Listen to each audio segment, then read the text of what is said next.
Okay. What up? Not much. I'm gonna share it. Cool. Thanks. I was so mad that I missed it just earlier, because the first part of it, I was like, "Oh god dang it, gaslit to the freaking umpteenth degree! How rude!" It's all your fault.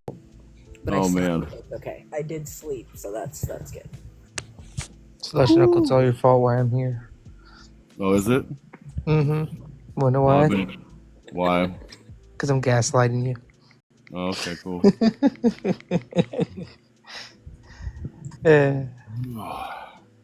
Well, good afternoon.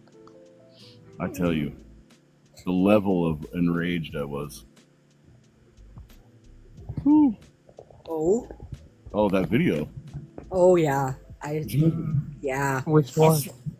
Same. I could not react right away. I saw that a while ago, and I'm like, I need to collect my thoughts before I full blown blow this chat up with. I literally wrote in the script for tonight's episode some fucking ad lib spots for recipes. Oh, bless. I'm obsessed. I'm excited. Okay. Ooh, the hype is real. Well, it goes about this. Let me just tell you how we're gonna drill, baby. Drill, baby, drill. Yeah. Ready to fucking loser. Sorry. Sorry.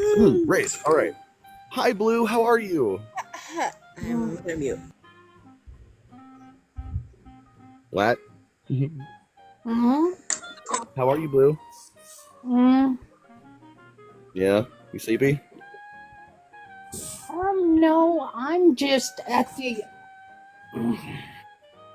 Yeah. I guess I'm at the other end of that video.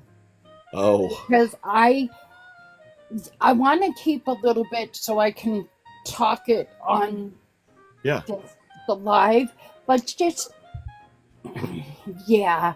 So I'm gonna tell you now. I usually don't talk politics, but a few of these videos that went through kind of have me questioning and wanting answers. Cool. That's what this whole page is for. Questions and answers. But here's the thing. With them, there is no answers for their pureness of disgracefulness. Don't assume to know where Blue is coming from. They might have a completely different set of questions. Oh. I thought you were talking about a particular video. I was like, I don't have answers for that one myself right now. At least they're not PG. I mean, I've got answers. I've been fighting this battle my whole life. Yeah, but Go ahead. No, There's no opposition here. No, it's just funny that you guys, and not an offense. This is where my questions are coming from. Yeah. To me, it's like you all jumped on the empathy thing, which fine. I understand. I'm very empathetic with people. I have empathy, but it's like, for me, yes, I don't believe empathy is the downfall of the human race. That's not what he said. Those are my words. But did anybody stop to question when he said people who weaponize empathy? And that's where I'm like... Do you want to know who empathizes? You want to know who empathizes or weaponizes empathy? I can tell you right now. Billionaires. Oh, how can you sit there and say that about a group of people that I'm assuming none of us know? That would be like me assuming. Oh, it's fairly simple. Hold on, it's fairly simple. One cannot become a billionaire by ethical means. It's impossible to become a billionaire by ethical means. It requires stepping on people. It requires exploiting people. Period. Like I can prove this without a fucking shadow of a doubt. Give me just 1 second. I'll pull up the information.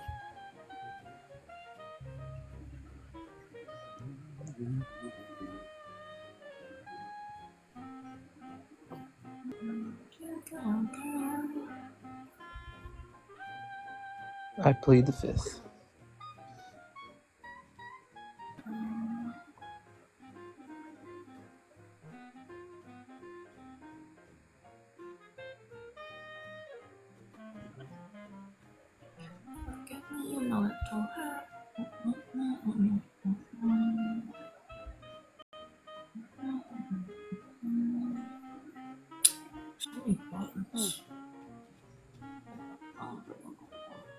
Oh, sorry. All right. Are you ready? Tech. Are you ready? Okay. So first and foremost, exploitation is baked into the system.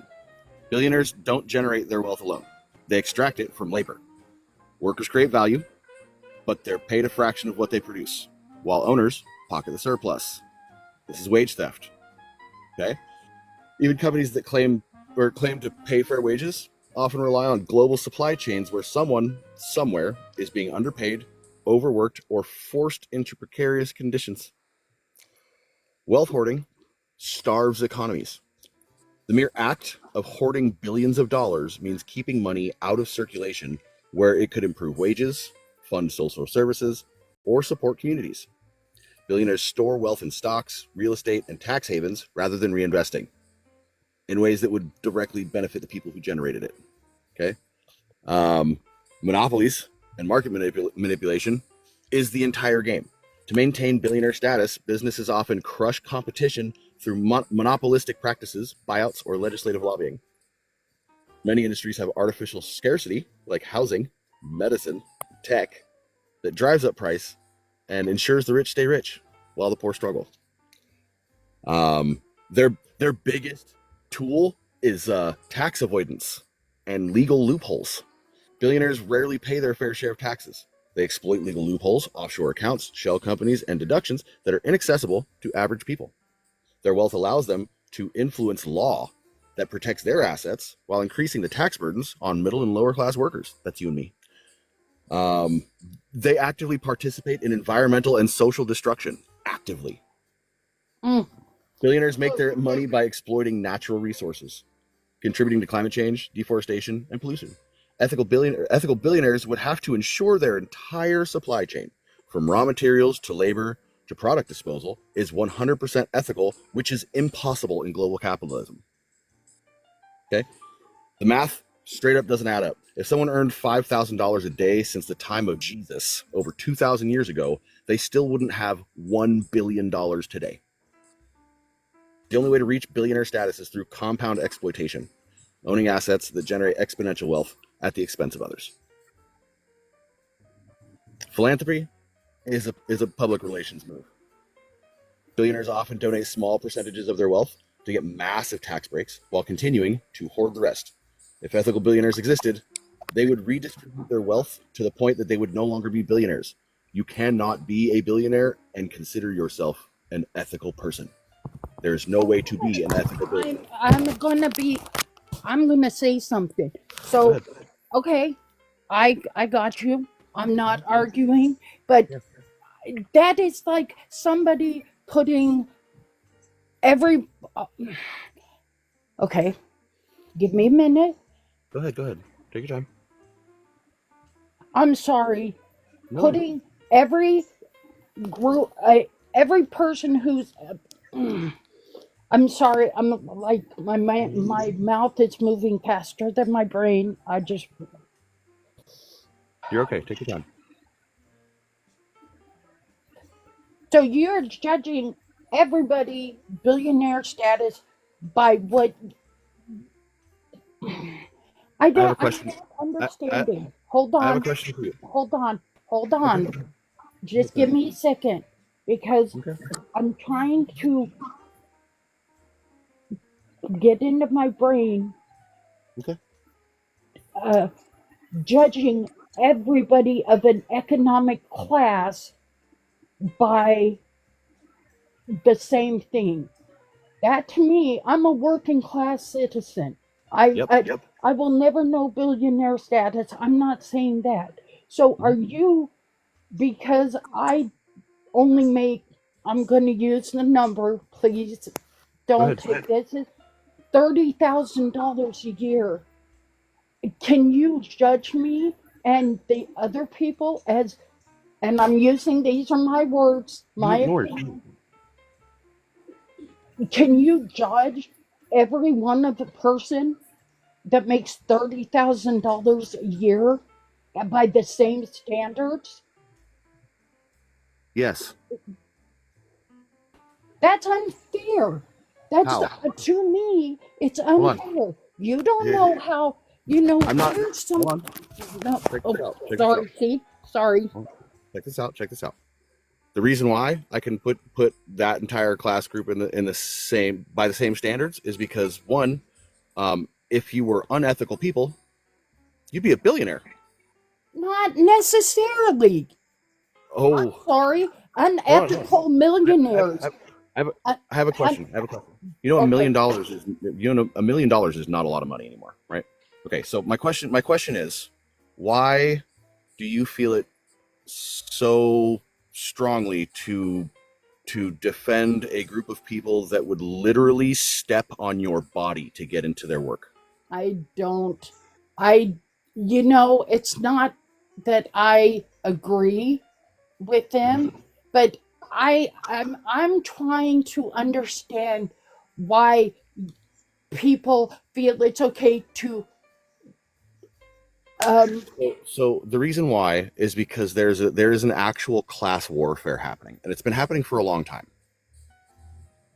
And it's where the 1% of people who own, what is it, 90%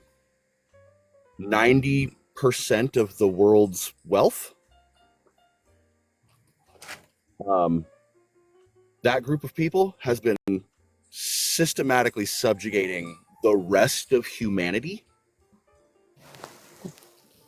And anybody who's ever made it to billionaire status and was an ethical person didn't stay a billionaire for very long.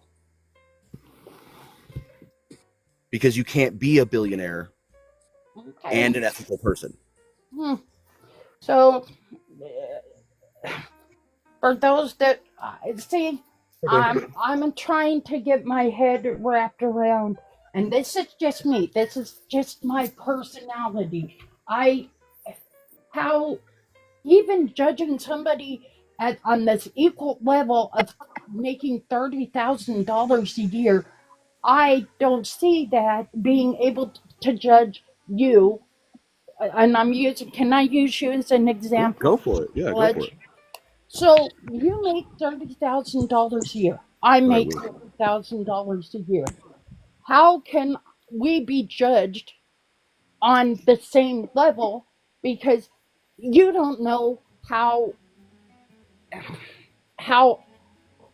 I came to making $30,000 a year. $30,000 a year to me. Now, I'm sorry, I might have gone off topic.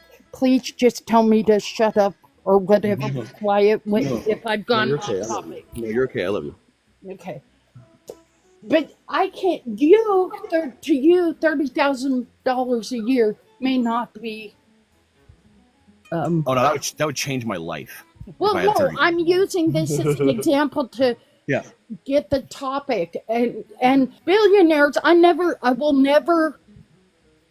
I don't even care to judge them because you know what? I don't associate with those people. I will never associate with these people. But down here, I'm saying that $30,000 to you may be nothing, but to me, it's everything in the world. How can we as a people judge each other, even though we're same? What is it? Same. Help me Wage out. class. We're in the same Wage class. Thank you. But and I'm not judging people. I'm trying to wrap my head around it because I'm not. I look at it this way: everybody comes into this world with the same chance. No. Well, hold on. When I say that, I mean we come in with no prejudice, no anything. And I'm real. So, okay, Please, somebody else, because I feel like I'm taking over again. No. You're good. You're good. So here's what tonight's episode is going to be about. First and foremost, gaslighting, right? Because people need education on gaslighting. That's what's going to happen.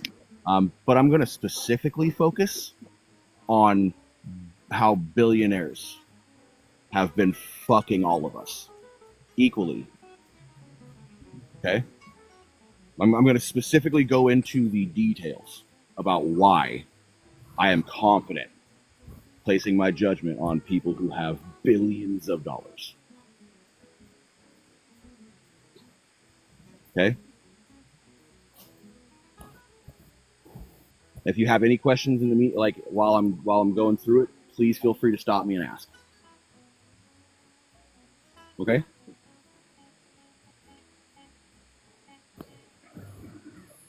I'm asking you specifically, dude. Huh? I'm asking you specifically. Oh, If you have any questions while I'm doing the educational, please feel free to stop me and ask. Okay? All right. Before we get started, I would like to get us up to at least 10K. So if everybody could just tappy tap real fast, I'd really appreciate it. There's enough people in this room to hit 10K rather quick. Honestly, hear me out. I feel like with like the minimum wage we have in place right now, even just regular businesses,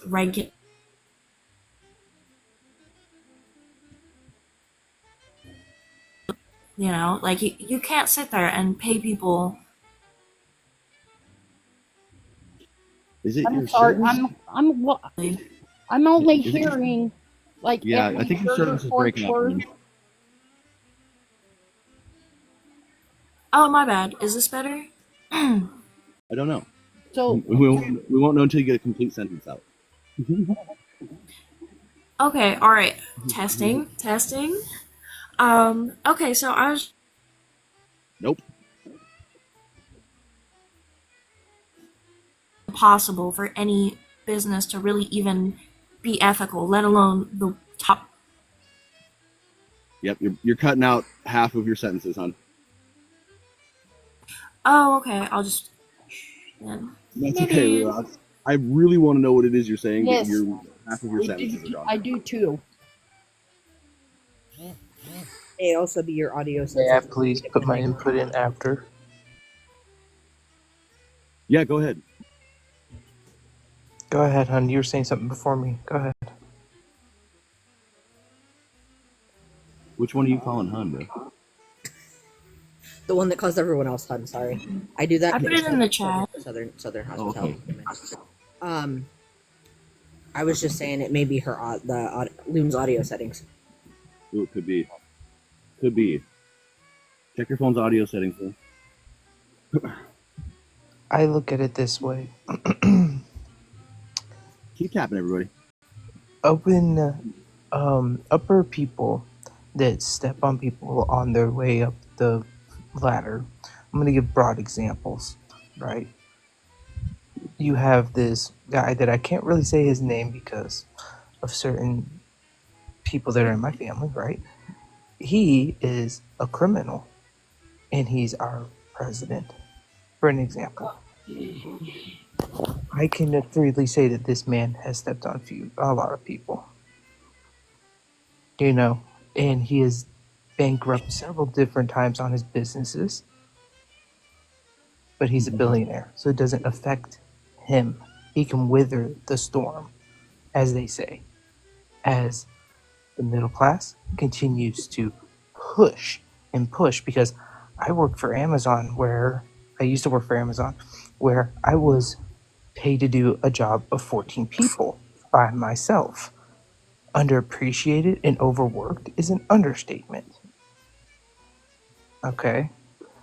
I'm just saying from my experience, they don't care. You are a number. Period. They don't care. They can pretend to care. They don't.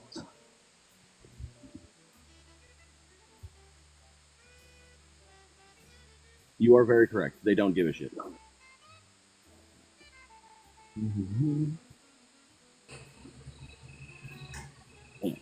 Hi, Lacey.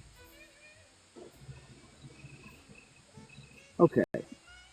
So I'm gonna go ahead and get the show started. As soon as we hit 10K, we're 1.5 away. So if everybody could just like tap like crazy, we really appreciate it. Get this show on the road. I do apologize if that sounded like I was being aggressive. I am very compassionate, so my compassion comes out very aggressively. Oh man, almost there, Okay, everybody. can you hear me now? Yes, I can hear you just fine. Okay, perfect. I dropped my thingy in the comments if y'all saw it already. We did, yeah. Oh, I bet. Yeah, that was basically it. It was just crazy. But in case there happens to be anybody in the audience that may be vision impaired, go ahead and reiterate what you were saying. Okay, yeah, I was just saying that even. Oh, hey, Lacey. Hi.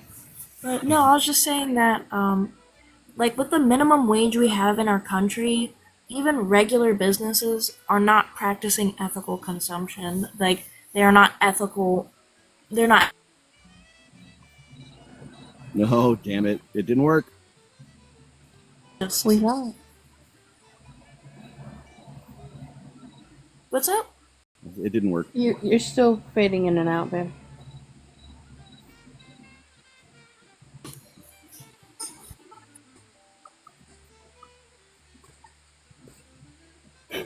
Okay. Look at that. 10K. All right, guys. We're going to start the episode, all right? Welcome to Interviewing Humanity. I'm your host, Sludge Knuckle. Here on the side of me is our intrepid panelists. Say hello, intrepid panelists. Hello. Hello, different panelists. Hello. Oh, hello. So, what if I told you that billionaires were self-made? That their wealth comes from hard work, not inherited power, exploitation, or policy loopholes crafted in their favor. That they create jobs, stimulate the economy, and are actually good for society. If that makes your blood pressure spike, congratulations. You're experiencing the effects of gaslighting in real time. Gaslighting isn't just something that happens in toxic relationships. It happens to entire societies. It's not just lying. It's rewriting history. It's dismissing evidence. And it's making you doubt your own judgment. And nowhere is this clearer than in how billionaires have convinced us that their existence is necessary, inevitable, and even good for us. Tonight, we're breaking down gaslighting in all of its forms, personal, political, and institutional. And by the end of the conversation, we'll also answer the ultimate ethical dilemma. Is it better to eat a billionaire or let them continue to govern society?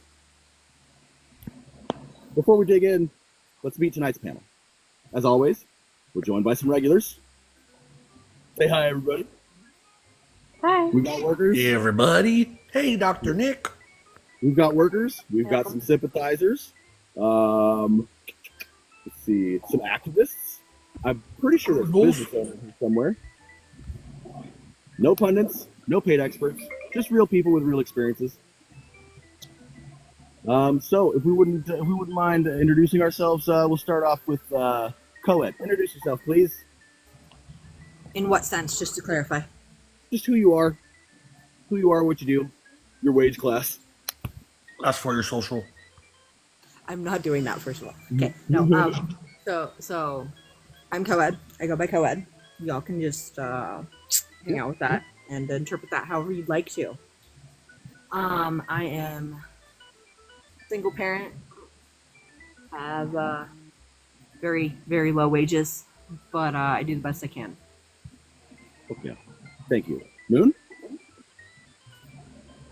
I am Moon. My work varies from day to day, so my income fluctuates, and I do the best I can. I am a very compassionate person, and I look forward to this discussion tonight. Me too. Blue, would you mind introducing yourself? I'm Blue. That's about it. I'm a veteran. And that's about all I'm willing to share right now. Fair enough. Thank you very much. Loon, would you mind introducing yourself? Can't hear anything. Damn. hear me. Okay, bet. Alright, so I'm Loon. I am definitely dirt poor. In between jobs, working from home, that's pretty cool. But I am gonna have to restart real quick unless you can hear me. Yeah, I can hear you. Okay, bet.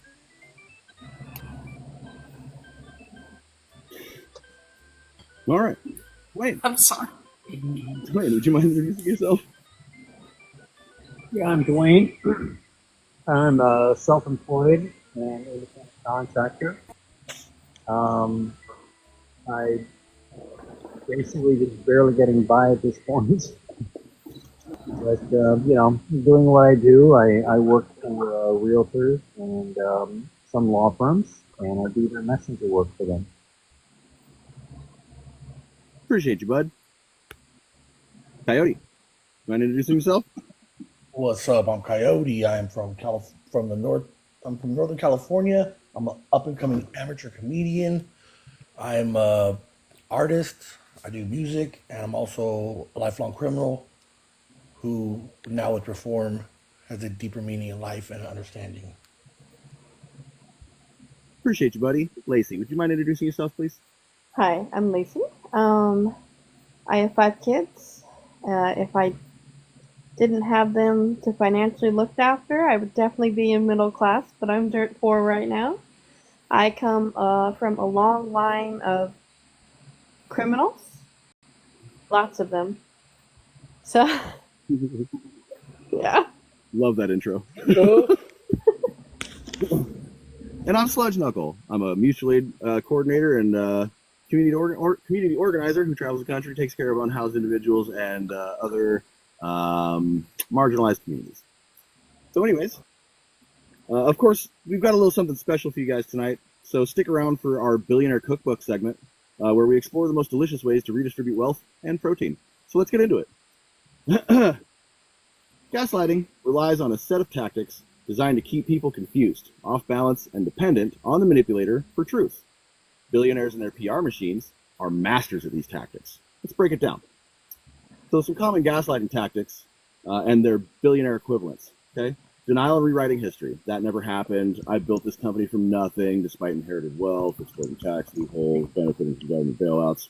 Anyways, projections. Workers are greedy for wanting fair wages, says the billionaire making 300 times a worker's salary. Trivialization. Oh, you can't afford rent. Just skip your avocado toast because apparently billionaires think brunch is what's keeping us broke. Diversion and misdirection. Don't look at my tax breaks. Look over there at the lazy worker or that immigrant stealing your job. Isolation. Gaslighters cut off victims from outside perspectives. Billionaires own the media. Enough said. So, to the panel. Let's get personal. What's the biggest economic lie that you've ever believed or heard of and refused to believe? Taxes. Taxes. Wait, hear me out. Hear me out. Go for it. All right. So, our country was founded on the fact that we were supposed to be self-made, right? So, over time, they implemented taxes, which we were trying to get away from Great Britain from to begin with, right? So the rich were like, taxes, that's how we're going to pay for it. But when you look at how much poor people versus rich people pay in taxes, it's ridiculous. They're literally keeping the poor poor. You are correct. I mean, I believe the same thing. Real quick, before I continue on this, Seeds, would you mind introducing yourself? Evolving Seeds, 41, solutions focused activist, Colorado.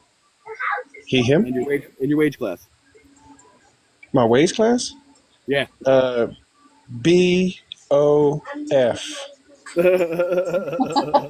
Fuck yeah. I don't know if I'm pretty faded. BAF, broke as fuck. I'm back. And the question that just got asked was, what is the biggest economic lie that you believed at one point or still believe to this day? Thankfully, Not a single one. Oh, never mind. Well, no, because I stole a lot from corporations when I was younger. So I can't, I never believed in any of it. I literally, I'm the type of guy that has been saying from the beginning, we can do this, but just stop claiming that it's ethical or moral or wholesome. Like, we can do this, we can purge it out, but don't sit here and claim that this shit show is freedom and all that. So I engaged in a lot of what I now call economic finagling. I used to walk into 7-Elevens and walk out with everything I wanted, and I didn't flip a single dollar towards the register. So it just had never been a problem for me, even though I know it's a problem. Thank you very much. Hey, God joined the chat. Okay, so Dwayne, would you mind sharing the biggest economic lie you ever believed or currently believe? That you can work your way to wealth and financial security. Good one. That's a hard That's hitter. a good one. Welcome in, God. What about you, Coyote? No, That God's here. that you need a picket fence, a picket white fence, 2.5 kids, and a Stepford wife to be normal. Ooh. Fair enough. Fair enough. What about you, Blue? Do you have an economic lie that you are aware of?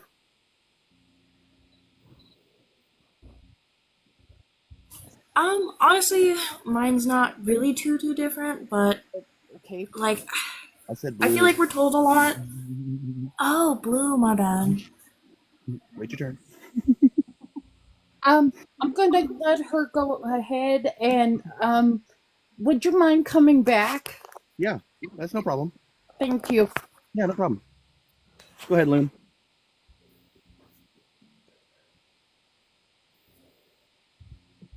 Now it's your turn, Loon. It's Cut out. the opposite way on the boxes. But no, I feel like my big one was that, if you do the right society path, you go to school, make good grades, go to more school, make good grades, or go to trade school and do well, that you can support yourself comfortably. Good one. Good one. Moon Clan. Oh, where do I start? The biggest one. Oh my goodness. I'm gonna do. Oh yes, I'm just gonna go for it. The American Dream motto. The biggest freaking lie I ever heard. Explain. For one, I would say income taxes would be on the top of the line because you know what income taxes were originally made for? To fund wars. Yeah, that's what we pay our taxes for. That's the start.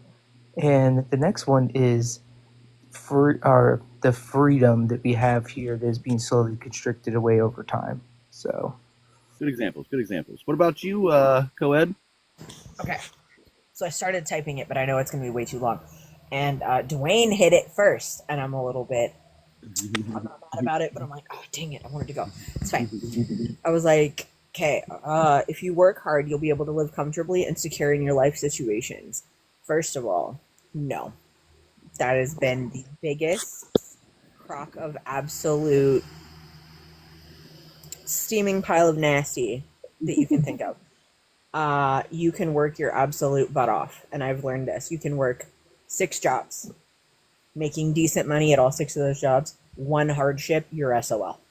You are on your butt. And then you gotta still dig yourself out. Absolutely. Thank you.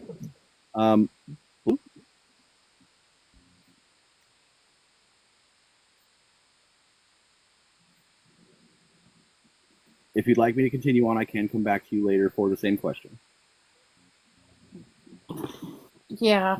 It's not because I don't want to answer, it's I don't have an answer. No worries. And No I'd worries. like to think about it if you don't mind. Yeah, I don't mind at all. There's no rush. Okay, thank you. Yeah, no problem. No problem. So here's what we've learned thus far. Economic gaslighting makes us question our own suffering instead of questioning the system. It keeps us fighting for crumbs instead of demanding The whole fucking bakery. Speaking of crumbs, how about a billionaire recipe break? Sound good? Okay, today's special, slow roasted oligarch, best served after a tax audit. So here's the recipe. Take one ultra wealthy oligarch who's been marinating in privilege, preheat the oven with a tax audit until it gets real hot for them. Baste generously with public scrutiny and a pinch of protest, and then slow roast until all that excess fat, like offshore wealth, drips away. Serve it with a side of justice and enjoy watching them sweat. Tastes like accountability. So, we're going to talk about the psychology of being gaslit, okay? Being gaslit doesn't just frustrate you. It rewires your brain. It creates cognitive dissonance. You start to believe things that don't make sense, like billionaires work harder than me, and no matter how hard I work, I'll never be one of them. That contradiction will wear you down. So let's open this up. When did you stop blaming yourself and start questioning the system? Seeds. Oh man, I never blamed myself, and I started blaming the system when I was around 6 or 7 years old. My dad told me we were going fishing. I was entering first grade, and for some reason, my parents used to punish me by having me write out entire asshole fucking encyclopedia pages 150 times over, the whole page. And my encyclopedia started with A, and it went through so-called African American. And it taught me a lot about how I got supposedly free from abject slavery. And I was like, okay, cool, we're free now. And then I learned about Robin Hood and taxes, and I'm watching the Robin Hood movie by Disney, and I'm like, yeah, like you didn't earn any of this, you just came in here and took it. And then my dad said one day we're going to go fishing, and I was like, yeah, cool. And he was like, we got to go to Kmart to get a fishing license, and we got to pay for the fishing license. And I was like, the fuck you mean? We're free. Robin Hood ain't got to pay for shit when he go fishing. And in fact, I had already watched a dozen movies that showed me that people fished historically without needing a license or a permit because they were quote unquote, they weren't even free. They were, under a monarchy, and the monarchy was still didn't have a hubris so huge that he would literally claim that you need to pay a fee to get a permission slip to go fishing because they knew it was inherent to the very nature of a human being. Which is the whole argument is access to food a human right? Of course it is. So I was able to forego that whole experience. I knew right then and there, the moment I remember standing in Kmart and being like, so we're not free, and we're playing free for the sake of like saving face, so that I just inherently knew. And that's why when I talk about certain shit, when I say I've been an activist for 30 something years, I've been an activist since the day I could realize anything. Thank you for your answer, buddy. What about you, Lacey? So my parents kicked me out when I was like 16, and then again when I was like 19, and I moved in with my brother. And my brother's friends' kind of ideals were different than everybody else's, and I thought maybe they were just crazy. And then it wasn't until I went to go get my first job, then realized how little you get paid compared to like doing illegal stuff, Because I didn't get my first government job until I was 25, Mm-hmm. And I didn't realize why people were struggling so hard. I couldn't understand it until then. And then when they told me I had to file taxes on the money that I literally paid taxes for, and that I might owe the IRS for it, I said, this isn't right. This is it. It ain't right. There's something wrong. Very, very valid. Dwayne. Yeah. So, when did you stop blaming yourself and start questioning the system? Oh, gee. I don't think I could really nail that down. And I always knew that, I was working harder than I should, because, it was just, I felt like I was working all the time, and I didn't really have enough to buy the things that I wanted and needed. But, but people who didn't work as hard as I did, for some reason had more money than me and more power than me, I really began to think, yeah, there's something wrong here. I mean, if hard work makes you wealthy again, the women in Africa working the fields in Nigeria should probably be the wealthiest people in the world. You'd think. Yeah. You'd think. What about you, Joe?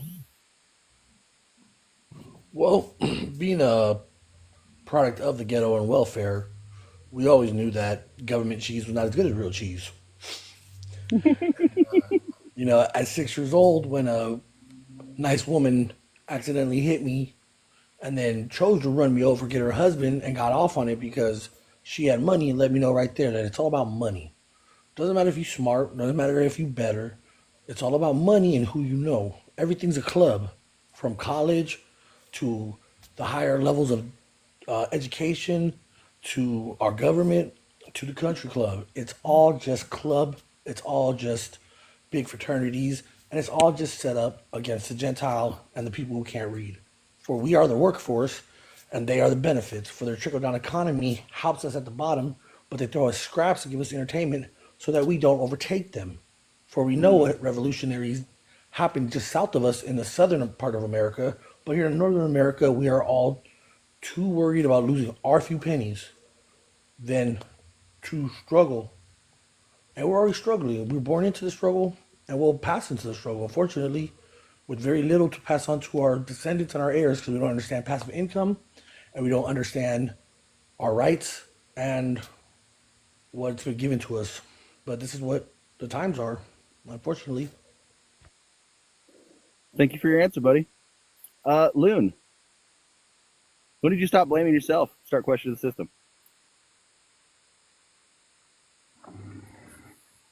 I mean, I feel like I never really blamed people for being poor, because I don't know, I never really considered it other people's fault.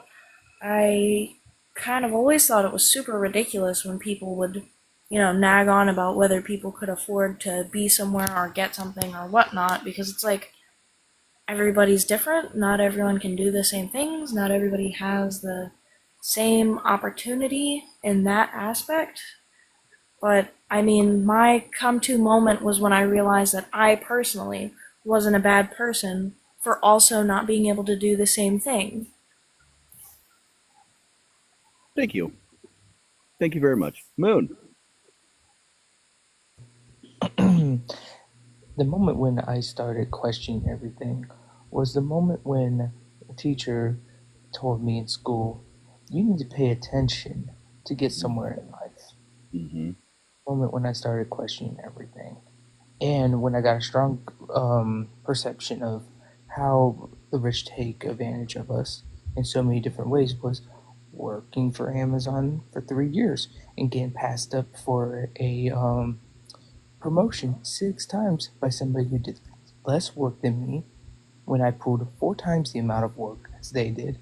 Never was truly appreciated, was always looked at as the problem worker, and was always told to stay in my place. Gotta love that phrase. I like how you brought up paying attention. I'll get into that later. Co-ed. Okay. Really quick, repeat the question. Okay. When was the first time you stopped blaming yourself and started questioning the system? Okay. I just wanted to have it rephrased and restated. Hey, no worries. Okay. So when I started, probably at 4 years old, when I ended up black and blue at the hands of my father, and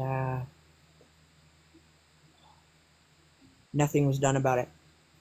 And then having to continue to live with that individual and understand respect. I'm basically forced into complacency in that situation because of not being able to get away from it due to living circumstances and living situations and being 4 years old.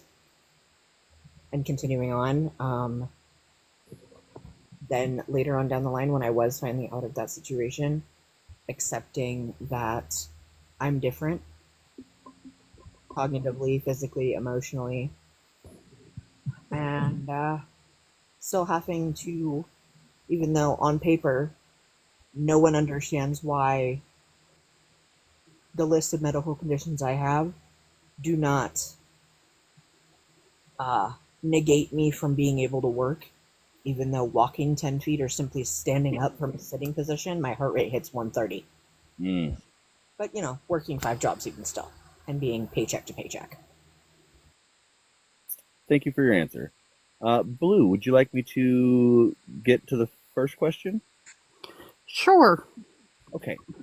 So the first question was, what's the biggest economic lie you ever believed? Wow. That's a hard one.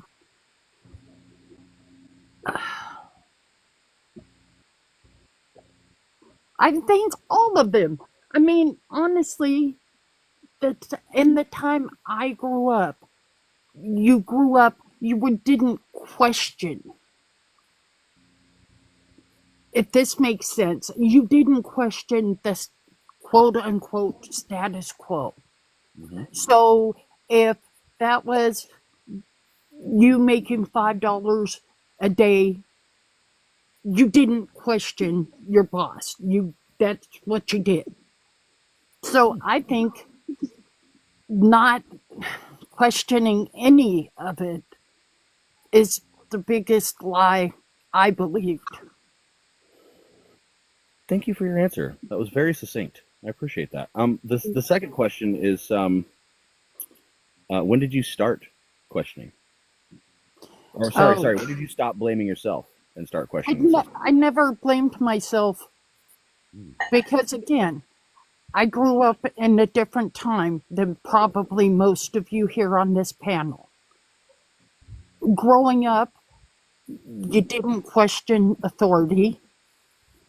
And so I don't blame myself for not asking questions.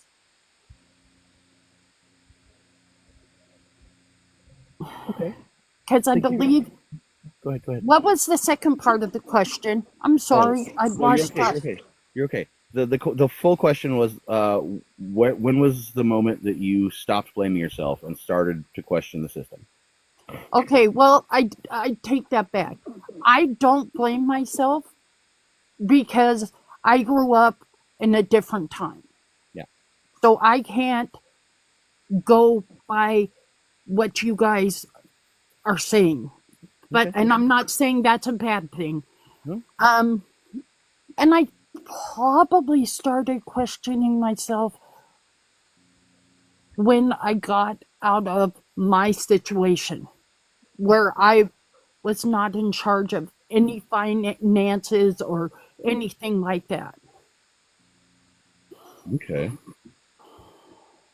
Was that, I'm assuming that was during your trauma experience? Yes. Okay. Thank you for your answer, Blue. You're I welcome. appreciate it. So here's the truth. The moment you stop blaming yourself and start questioning the system, that's when you start to see things clearly. That's when you can start reclaiming your power. So this next part, if you don't mind, I'd like to give you another recipe. We're going to call this one Trickle Down Tacos. Okay?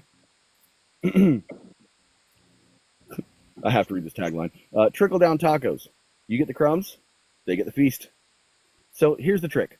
Billionaires hoard all the good stuff. The steak, the cheese, the sauce. They tell you, just wait. The wealth will trickle down. But all you ever get is a few soggy crumbs. If that's not the most overpriced, under-seasoned taco you've ever had, I don't know what is. So maybe instead of waiting for the scraps, we just flip the fucking table. All right, it's time for the big question. Is it more ethical to eat billionaires than it is to let them run a country? Now, I'm not saying we literally eat them, but given everything we've talked about, the lies, the exploitations, the gaslighting, letting billionaires govern us might actually be the more dangerous option. What do you think? Seeds. I, Yeah, go ahead, Lacey. I'm sorry. You said eat them, so I went straight to cannibalism. I'm not gonna lie. Whatever. But This I this question,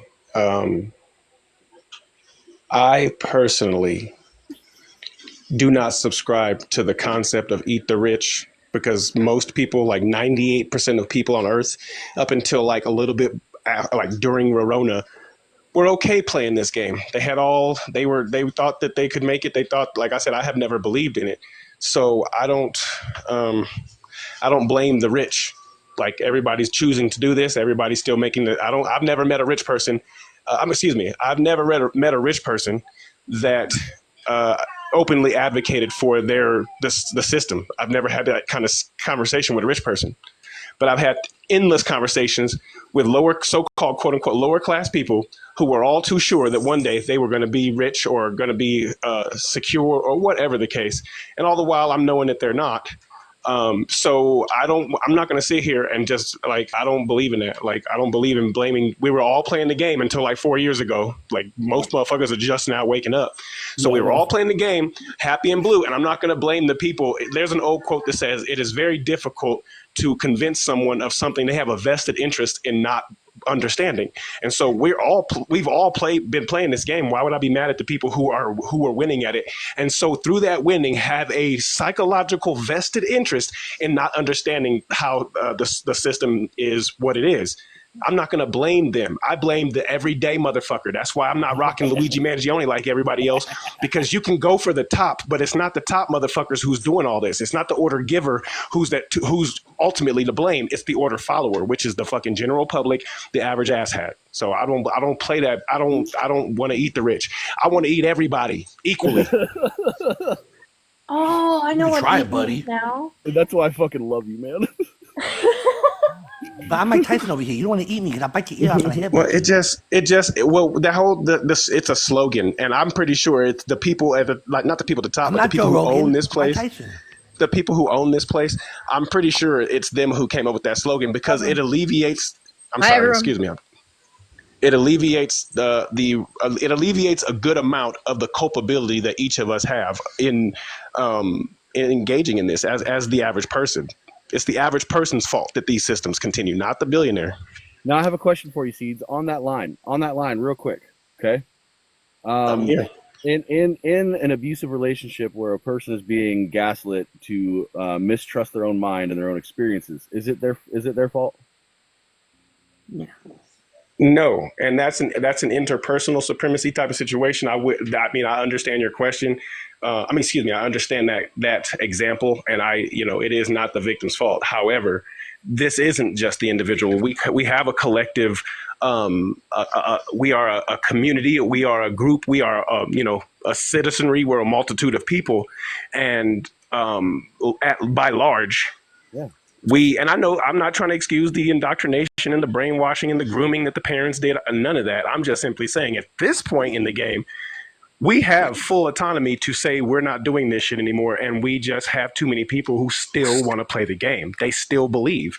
And so I'm just not going to I'm not going to focus on, because I'm a part of this. When I look at a interpersonal example of an abuser, I'm not a part of that relationship. So it's really difficult for me to point a finger and say what that person should or shouldn't do. But I am in that situation. I am that victim. And so I can say that one of the things that I can do is to stop fucking playing. And that's what we're largely trying to do here. But I'm not going to blame I'm not going to blame them. I'm not going to blame them because they are victims too. They're victims of the indoctrination. They're victims of having the money. They don't want to lose that shit. They're victims of the system. Like, they're victims too. So why do I want to eat another victim? I mean, we're all equally culpable or we're all equally victims, but we have to pick. Oh, I mean, okay. Go ahead. I want to get on what he's saying as far as that's concerned. All equally victims and are all equally, for it. So when it comes to my kids, one of the things that I teach them is, okay, so we let them go to middle school, we let them go to elementary school, but I give them a choice, and the choice is theirs, and they get to decide whether they want to go ahead and just do the online school and stay out of school and do the homeschooling and be at home and learn practical things, or if they want to go to high school. It's their choice. And I always tell them that they do not have to go to college in order to receive a full-time education. They're allowed to do that online. And there's so many different things that I tell them, like outside of, living on your own. One of the things that I teach them is gardening. I teach them how to be self-sufficient. I teach them about plants. I teach them about things that'll help them survive during tornadoes, emergency situations, the whole 9 yards. It's, as far as money is concerned, I also teach them that just because it has a name brand on it doesn't mean that it's good quality. So when it comes to teaching the next generation, I feel like that's where our job's at. Instead of sitting there and blaming all the people around us, change the next generation to do better. Goddamn right. I like that answer, Lacey. Thank you very much. Yodi. I did, before we move on, I did want to say one thing. I definitely understand that it's not just us poor folk who are, again, being brainwashed into thinking these things are okay. But at the end of the day, I don't think you're a good person if you can sit there and literally watch the people around you suffering, you speak on how they're suffering, and in the group chat we sent, there was a thing where he literally was saying that, we weaponize empathy so people feel bad for us, so to put him in a bad position as if it's all about him. At a certain point, it's like, these people have enough money to be worldly enough that there's no excuse. They have access to internet when they want. These people, some of them run the internet. So again, I definitely understand that there's a certain element of brainwashing, but at a certain point, they become just a perpetrator. They're no longer a victim. They're only benefiting. And they're not being lied to in a way that they can't see. They're just being lied to in a way that helps them just enough to sleep at night and continue hurting everyone around them. Listen, I am not going to disagree with if any, for me, this is not, when I speak in places, I don't give my opinion usually, but that's just an opinion of mine as far as the particular context. Because you're right, I'm not going to disagree with anybody who says anything about this particular conversation, because you're absolutely right. For me, it's another way of distracting from the personal work. If you see my logo, there's 3 seeds on that logo. Those seeds stand for our thoughts, emotions, and actions, because those are the only 3 things that we got going on as human beings. And nowhere in there does it say billionaires or millionaires or rich people or wealthy people. It doesn't compute. If you take care of your thoughts, your emotions, and your actions, and everyone else did the same, they would be irrelevant. So I'm all about like the actual solutions and the real solutions. We don't have time to be blaming the wrong people anymore. And yes, they are to blame, but okay, what now? What next? You just said they weren't. I definitely mean, understand. in the ways that they are to blame. Hold on. I mean, in the ways that they are to blame, not totally to blame, which is what Eat the Rich insinuates. It insinuates that they're totally to blame. I have And a. their system. Hold on. Where's Eat the Government? I have a follow-up question. I have a follow-up question. Okay, follow-up question. So if not the wealthy, which have been proven to be the ones who pay for the lobbyists, who pay for the government of every nation, if not the ultra wealthy, then who? He said, eat the And before you instead say, of hold on, guys, hold on. And before you say everybody, I'm talking about those who know what they're doing. Well, if they're actively sitting there and choosing to be this way and they understand the consequences of their actions, then they have fault in a way. I'm not going to say it's 100% their fault, but I will say that they do have fault in some way. They could be out there being an activist, assisting in the change, and they're choosing not to. Well, I mean, if they got billions of dollars, they don't have to be an activist. They can just pay money and it would go away.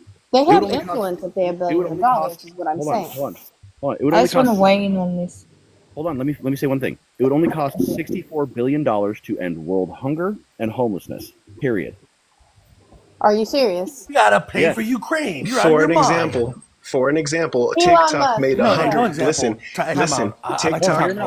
Hear me out. TikTok made $120 billion in 2023 alone. That was their profits. That was after overhead. I want to say this, okay? So I'm not going to say that I'm advocating for Trump. Coder's fault, right? Anyways, okay? Let me say this, though. Trump has initiated something to where if you're able to provide at least 20% of your crops to outside people like Walmart, XYZ, other people, you know, if you're able to do that, they will provide you a grant. Now, I'm not saying... I'm not going to advocate for it, but I'm saying, you know, at least he's put in a small effort there. What the hell? Are you taping stuff? I don't No. know about that either. That was May I please? Can I just say something? Go ahead. All right. So I just want to go back to the whole, you know, rich versus poor argument. Look, there is quite a, like, well, I'm from Australia, right? So I see from here, I see what's going on in America as well. But I just want to say, like, you have a lot of, you know, rich people who do actually do a lot of the groundwork as well. Who? And they do advocate for a lot of different causes. And I know because I've sat at the table with them. I used to actually work in charity call centers for the last over 30 years, and we used to go to some of the biggest elite like balls and like with the police and things like that. So for PCYC, which is like an organization down here that you know, really sort of put in some work in the community, right? Now they help the youth. It's a youth center. They help the youth, kind of like the YMCA, and they have some of these charity balls where they will donate like a wheelchair to a child. They'll, you know, have some singers come up and perform. They do a lot of things. But look, at the end of the day, some of them, I get where you're coming from, how that argument, you know, can be like put forward that you only see, that's what you see and that's what you've experienced. But in my experience, it's been a little bit different, I guess. I've seen a lot of rich people put their hands out where they need to. We have a lot of the Palestinian protests that come down here, and a lot of you'll find there are some celebrities that do get in there and they get on the streets and they do protest. Hold on. So Hold on. there's I feel that there's a blurring of lines happening here. So no one is talking about people with multiple millions. We're talking about people with multiple billions. oh, okay, yeah. So Okay. And even the billionaires, let me tell you something. I'll give you an example. Billionaire Adrian Portelli, Australia's number 1 billionaire right now, most talked about, most famous, came down to the local supermarket, handed out and dished out $100, $300, and $500 vouchers for all those who are struggling in Australia. He got on the ground and actually made sure that people, and there was one woman who really begged him for 30 grand so she could start a business to get ahead in life and get out of poverty. He gave it to her. Yeah, the So- mafia did that too, you know. For New York in the 70s, they brought food, they brought presents, they give loans to business, they give loans to the Yeah. communities. Didn't make Yeah, the they businessmen do any do better, some didn't make the work mafia any here at better. least. It's called abusing Yeah. the community and paying overhead. You are Yeah, correct. so Seeds this has is something- where Hold on. Seeds has something he wants to say. okay. Do you know who has the Guinness Book World Record for the most money donated to charities and different foundations no, Muslims tell us. and all over the Sikhs. world? Who is it? Who is it? Who? It's the Michael Muslim faith Jackson. and the Sikhs. No. Michael Jackson. That Well, fact. I'm talking about the single individual. I'm not talking about an entire organization of people. Obviously, there's a whole organizations of people who could do it. I'm talking about the person, the individual who's in the Guinness Book of World Records with the most money donated is Michael Jackson. I forgot how much it was, but it was like $50 billion over the course of his life. There's another thing that I've been wanting to bring up as well is that, okay, so you know how all these billionaires, when they do charity, they do it outside of our country. Okay? Yeah, they give foreign aid and so forth. They do all that stuff, okay? Warren But Buffett did 51 billion. but Michael Jackson did here's 300 the million. but. Here's the but. There are literally people sitting here on the street in my fucking town starving their fucking asses off. Why are they not taking care of America first? Doesn't believe I've been to Is that a real Actually, question? Because I can answer it. That's a I'd real love to answer that question. That's a question. real question. I'd love to like answer get back it. to the prompt and get my turn. I'd love to answer that question real fast. Can I? Hold on. I want this thread to go through, so please let Seeds finish this conversation real quick, and then we will continue on with the rest of what you guys have to say. Okay, I promise. Okay. So clearly people should be dealing with what they have to deal with in their own backyard. I'm not going to make excuses for people who literally have a mansion. And if you just drive 20 minutes, you'll have people who are hurting every night, and you can go do something for them. You could buy the area, create little tiny home communities. You have the legislational power. You have the lawyer power. So obviously you could do that. But within the context of America First, I don't even believe in countries. Albert Einstein, a famous genius, said that nationalism is an infantile disease. It is the measles of mankind. The idea that we have different countries. So within the context of countries, there are places that are doing statistically or objectively worse off that could benefit also. So I personally don't subscribe to America First because I want people first. I don't care where people are from. I don't care because once you start doing that, it starts to get real subjective and real dictatorial. If we let the scientific method work itself out, then people will get the resources they need. But the minute we start, that's where the divisions come from. When people say, "Oh, you're being divisive," I don't. Yeah, when people say you're being divisive about race because they don't know what the fuck they're talking about race. When people say they're being divisive about gender and all these other different things, no, those are the real ways people to be divisive about countries, about nations, about who's, their little groups, like they just said, territorialism, tribalism. That's what's been haunting us since the beginning of time. And we're starting to hopefully graduate out of it. But I don't subscribe to, I subscribe to helping those who are the most in need, which is why if you go to my website, I have Palestinians in front of the Congolese and in front of women and the Americans, because even though women are dramatically in harm's way, especially here in the United States right now, these other people in these other parts of the world have already gone through that, are already in that same position, and are going through much worse. So I'm going to promote both, but I'm going to prioritize. And since I'm broke, I'm only using exposure. I'm going to expose those who are doing worse off first. Yeah. Thank you, Seeds. Rebels, go ahead and finish what you had to say real quick.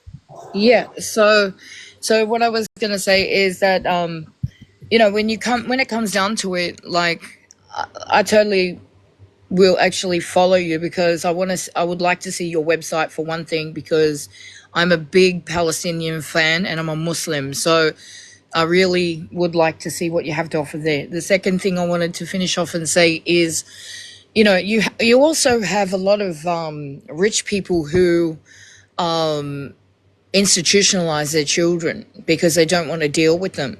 If you look at Paris Hilton story, you look at Britney Spears, you look at all those child stars, Macaulay Culkin, a lot of different ones. And, you have, whilst Michael Jackson might have been the, or is the, world Guinness Book of Records holder for the most charity, he also did a lot of damage to a lot of children. And there are, never proven. I guess it's hearsay, but, no one will ever know because we weren't there, right? At the end of the day, we really can't say, but it was cameras. recorded. Yeah, they had cameras. The mothers of the children came forward and said there was something weird when he tried to actually jump into bed with one of the children, and there was so much other things that went on, right?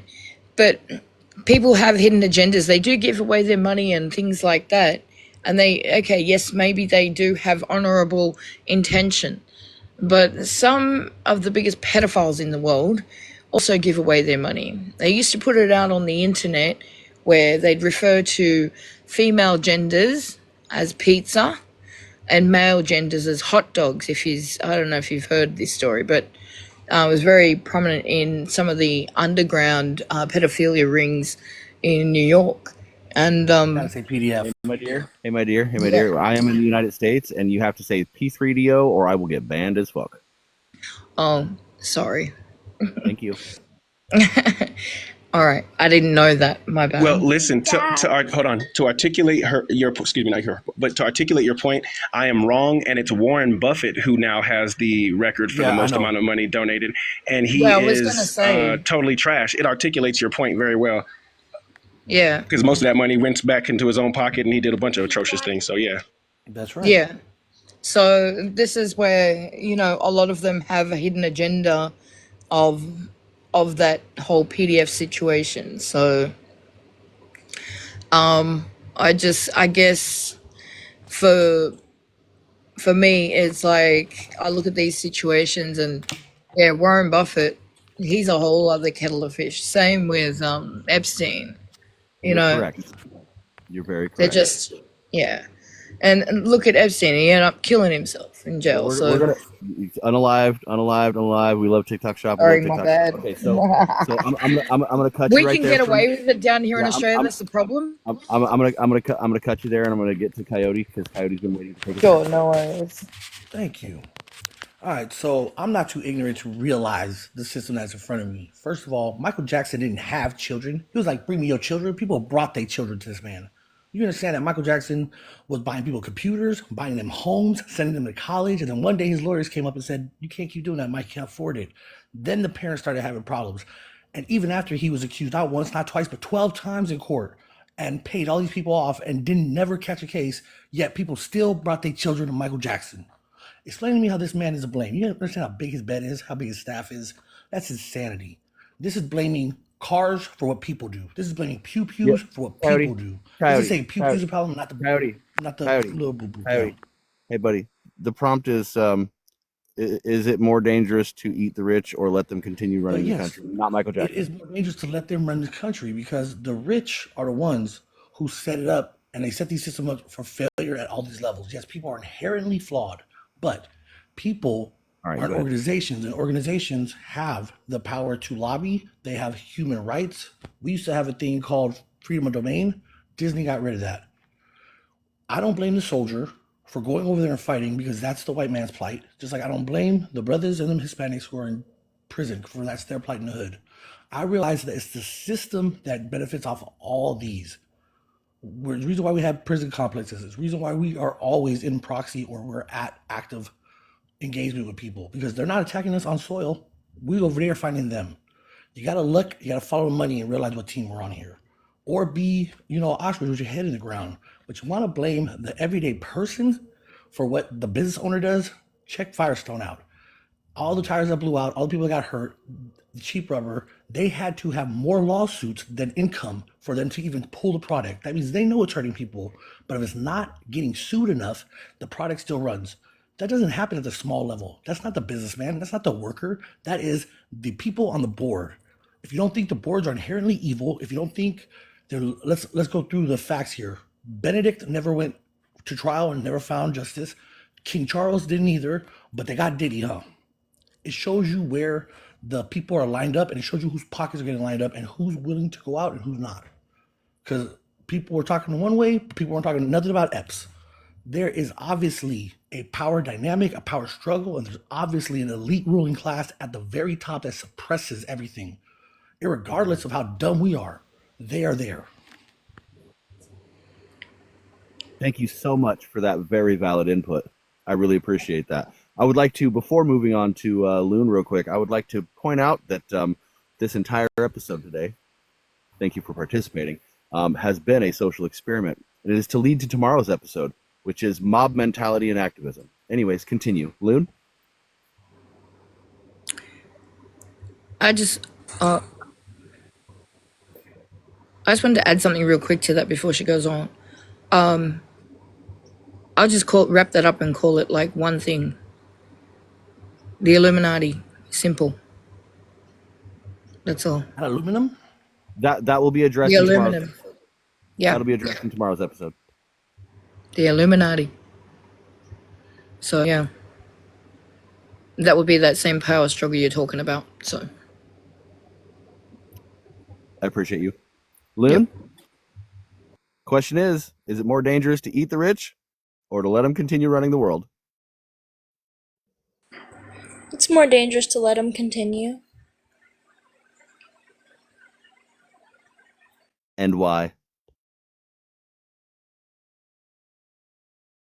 Look at the police system, alright? Look at the police system. Even though maybe not every person who goes into the police system is a necessarily bad person, once you step into that system, regardless of if you're a good person or not, all of a sudden you have privileges and you have rampant abuse around you at all times. So no matter how much you try and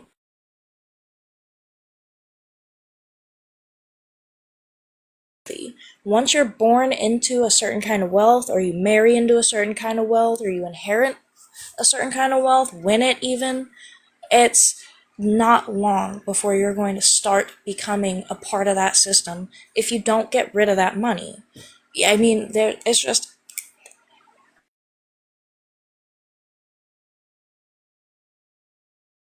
if you keep that much money, that's what you're doing. So objectively, you really can't stay that kind of rich and be a good person while watching the world around you dying and shriveling in front of your eyes.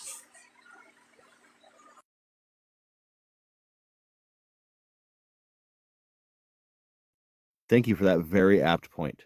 Rebels, is it more dangerous to eat the rich or to let them keep running the world? To let them keep running the world. That's a no-brainer, I feel. I feel like if you keep letting them run the world, I mean, you know, the rich going to keep getting richer and the poor going to keep getting poorer. And at the end of the day, whilst we do need, some level of system, of hierarchy to pull the poor out, out of poverty, and do something for us, we also need to take responsibility and accountability for our own lives and ourselves. And I think that's been something that's quite lost in humanity. But however, one hand can't clap without the other, nor can one hand wash without the other. So, we do need, a little bit of a helping hand sometimes. I think they said it best when they sang the song "We Are the World," for Africa. And, like all the celebrities got up there. You won't ever see another rendition of that song or that type of community come together again in that type of space. The 80s was something very special, I've got to say. And it was a time, yeah, I mean, but also you look at the politicians and the CIA, how they, in all the indigenous cultures in America, how they went out and deliberately poisoned their communities with, and came out years later and actually admitted it, with all the drugs on the streets, so that they could actually, brainwash them and allow them to commit black on black crime, as well as black on white crime, and vice versa. So, and then eventually those communities got jack of it, there were other. Can I interrupt you really quick? Yeah, Just go for ahead. a quick moment. Would it be possible to go ahead and reword that to white on black crime? Yeah. I mean, that's what I mean. Like it went vice versa, white on black crime too. So it ended up because those. That's what I'm saying. Those It started off with communities. white on black crimes against humanity. Yeah. So Just there was. sure. That's what I'm saying. It was Nixon actually. So it all started with Nixon.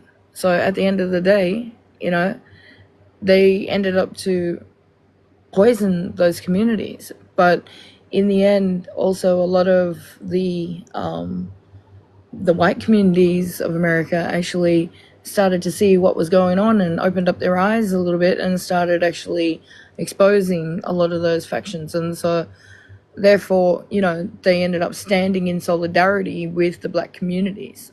So even though there was at that time still a lot of, it was a big time of segregation. So, and there's still a lot of, in some towns, there is still a lot of segregation that goes on,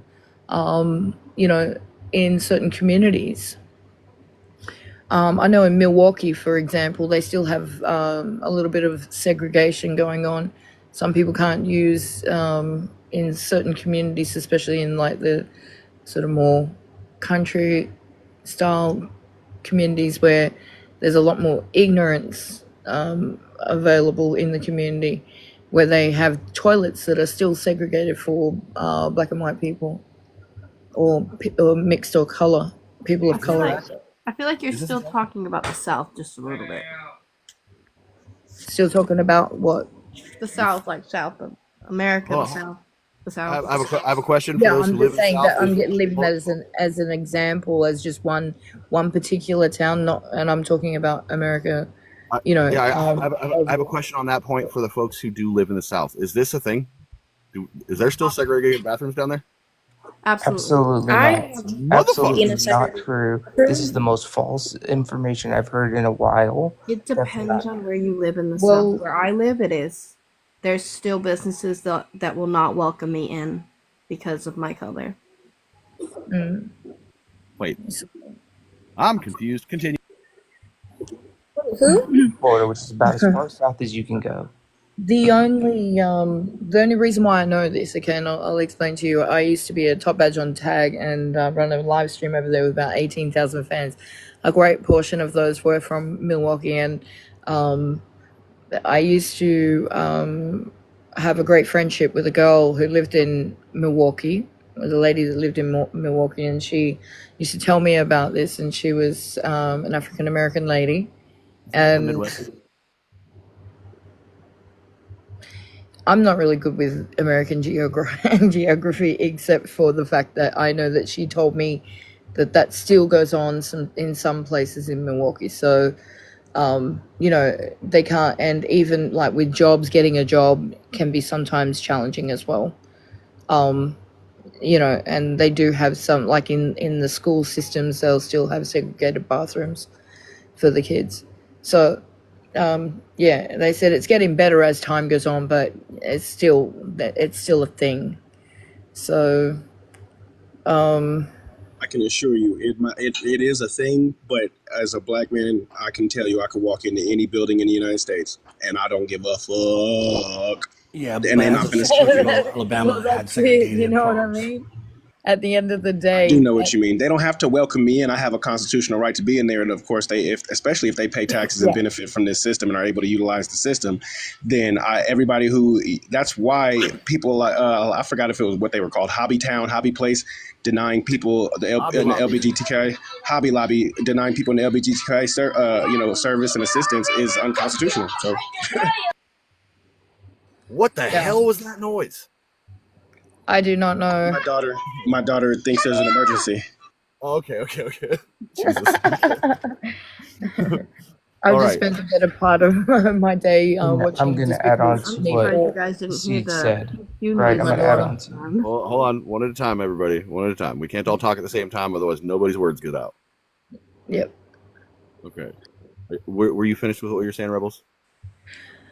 I just wanted to, point out the fact that while these things still go on, and it is 2025, I feel like we should be well and truly further on. And if we continue to allow these institutions and, of rich people to continue in this life, I feel like we are only doing ourselves a disservice.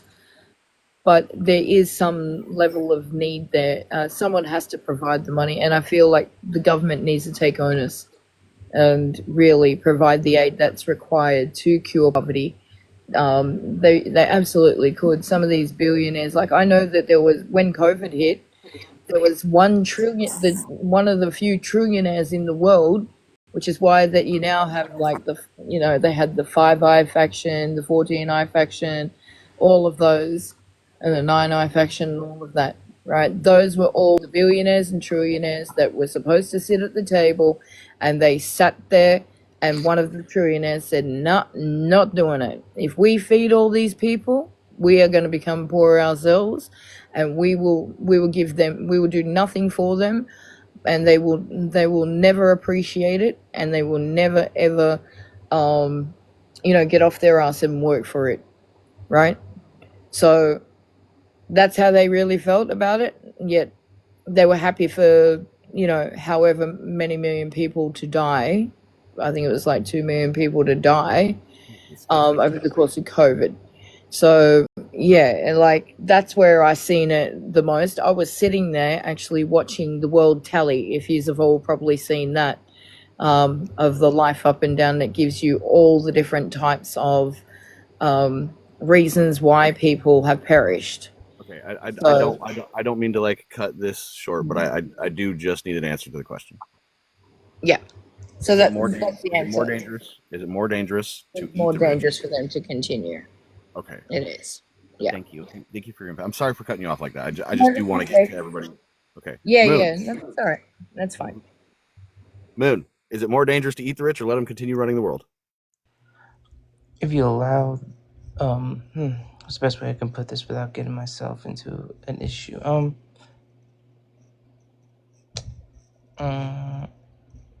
Do not allow the rich that don't care and are in a particular place to help continue running, if that makes sense. What do you mean? Because the way I see it, they're all in a position to help. Right. If you can do it, you shouldn't be left in charge. And you're continuing to allow people to suffer, et cetera, right? Continuing to allow the madness to continue. If you're actively standing up and you are one of those millionaires, then maybe you should continue to help the good fight. Because Adam Sandler is an actor who is the poorest one in the world because he always continues to help, right? That's true. But that's not what this subject is about. I believe that the rich, if they continue to running the world, the ones that don't care about humans, should be put out in charge. That's just my belief. Thank you. Co-ed. Is it more dangerous to let the rich continue to rule the world or just eat them? Okay. So I have heard everyone's side of this. And my response is going to be a little bit different than everybody else's that has thus far. I believe it is equally negative to, number one, eat them, but also to let them continue to run. And what I mean by that, the only reason that these people are able to have the power that they do is the level of ways that they crap on everyone else around them. And I'm not saying that every single one does this. However, what happens very, very consistently is the vast majority of individuals who have that level of power and that level of money, if one person or 10, 15 of them, every penny that they had ever earned in their life was just taken away, they would not know what to do with themselves. They would all lose it. Putting them, I honestly believe that if the scripts were flipped and that individuals with power and individuals with the monetary means lost both and had to live in a circumstance like we do, and like individuals who are unhoused and individuals who are in their eyes deemed lesser, which is obviously not a fact, not a truth, they would not know what to do, and it would change their mindsets. I genuinely wish that humanity would figure out a way to cause that to happen, whether that be full on or through alternative means. Strip them of everything and let them try to build themselves back up with nothing. Make them unidentifiable and stop giving them the attention they don't need. Thank you for that. And I like how both you and Moon brought forth a couple of key points that I have mentioned in the past if anybody was paying attention. And it was paying attention. I really appreciate that. Yes, paying attention. So here's the thing. Just a fact of the matter. Extreme billionaire power is a choice, not a law of nature. We don't have to accept this system. We can dismantle it and redistribute wealth and create society where no one hoards so much while others have so little. Period. And if some billionaires get mad that we're taking what's theirs, buddy, you weren't supposed to have that shit to begin with. So let's get to work on it. And remember, redistributing wealth isn't radical. It's dinner, bro. So your challenge this week, find one way to disrupt billionaire influence. Because Seeds is right. This is on everyone.